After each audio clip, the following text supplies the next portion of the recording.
Sanibonani bafundi, siyanamukela kwa-Alternative Learning Academy lapha sifundisa khona i-Life Sciences ngesiZulu. Hopefully nezinye iy'fundo sizokwazi ukunilethela zona ngesiZulu.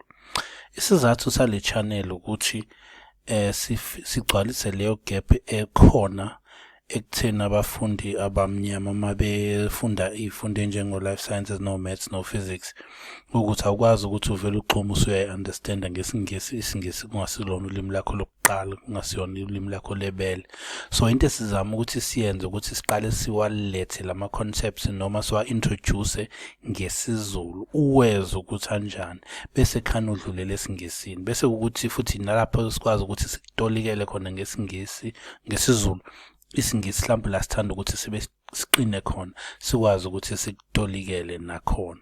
So into esizoqala ngayo, sizokhombisa nje ama-video sobe siwakhava ngalo term 1 lo waka grade 12 ukuthi iziphi izinto esikhuluma ngazo ukuze wazi ukuthi ama-videos ethu azohamba kanjani. Term 1 sikhuluma nge-DNA, location, structure, function and discovery.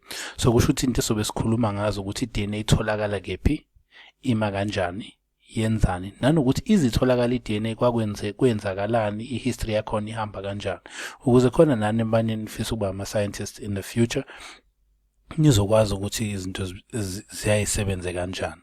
Okay, mase silandela lapho solandela nge-RNA, sokhuluma ngama-types, location ne-function ye-RNA, bese futhi siphinde sikhulume nge-protein synthesis. Kwi-protein synthesis suke senza ama-proteins, sisynthesizer ama-proteins. So sizobuka lapho ukuthi sisuka kanjani from i-DNA siye kwi-RNA siye kuma-proteins, bese siza kuma-chromosomes sidile nane-terminology. Terminology ibalulekile kwa-life sciences bazalwane, ngoba into eyayenzeke ukuthi i-life sciences isebenzisa ama-terms esi-Latin kakhulu, so kumele uwa-understande lawo magama ukuthi aqonde ukuthini, kukhulunywa ngani makukhulunywa ngala magama lawo, bese khani-ke ukwazi ukuthi ukhulume leyo language usuwa-understanda ama-terms lawo. Okay, that's why kubalulekile ukuthi terminology ungayishiyi ngaphandle uma ufunda i-life sciences. Bese kuthi emva kwalokho sobe sesikhava i-meiosis, ukuthi importance and function, ukuthi ibaluleke kanjani i-meiosis, nanokuthi yini umsebenzi wayo. Bese sikhuluma nge-abnormal meiosis, ukuthi i-meiosis mayingenzekanga kahle iziphi inkinga ezingaba nazo esingayithola sesibhekana nazo. For example, kungaba khona ingane ezalwa inokukhubazeka okuthize. Alright, then bese kuba i-diversity of reproductive strategies, lapho sobe sikhuluma ukuthi iy'lwane ney'lwane zenze njani ukuze zikwazi ukuzala iy'ngane ezizokhula zibe ama-adults nazo zibe ney'ngane zazo ukuze izizukulwane zigcineke. Bese sikhuluma nge-male ne-female reproduction, kusho ukuthi lapho sobe sikhuluma ngabantu besifazane nabesilisa ukuthi kwenzakalani ngaphakathi, iziphi izinto ezenza ukuthi ezenzakalayo ukuze sikwazi ukukhiqiza amaqanda, sikhiqiza ama-sperms ekuzokwenzeka ukuthi gcine sekwenzeka ingane. Bese kuba nane-menstrual cycle. I-menstrual cycle sobe sikhuluma ngokuya esikhathini. Alright, ukuthi kwenzakalani umuntu wesifazane ukuze agcine esikhathini, why kubalulekile ukuthi uye esikhathini, uma ungaya esikhathini kusuke kwenzakalani. Okay, emva kwalokho sobe sesikhuluma nge-implantation, gestation ne-role of placenta.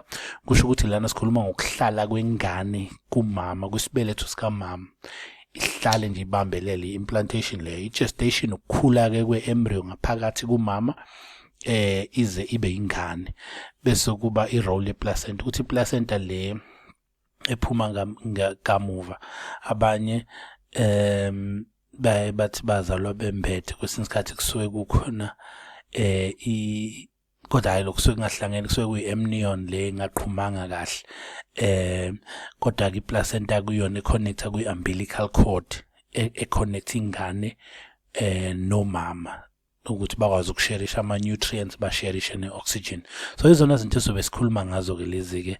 Siyakwamukela ku-Alternative Learning Academy, ushare nabangani bakho, ukhulume nabo ngale channel yethu, bathumele ama-video ethu.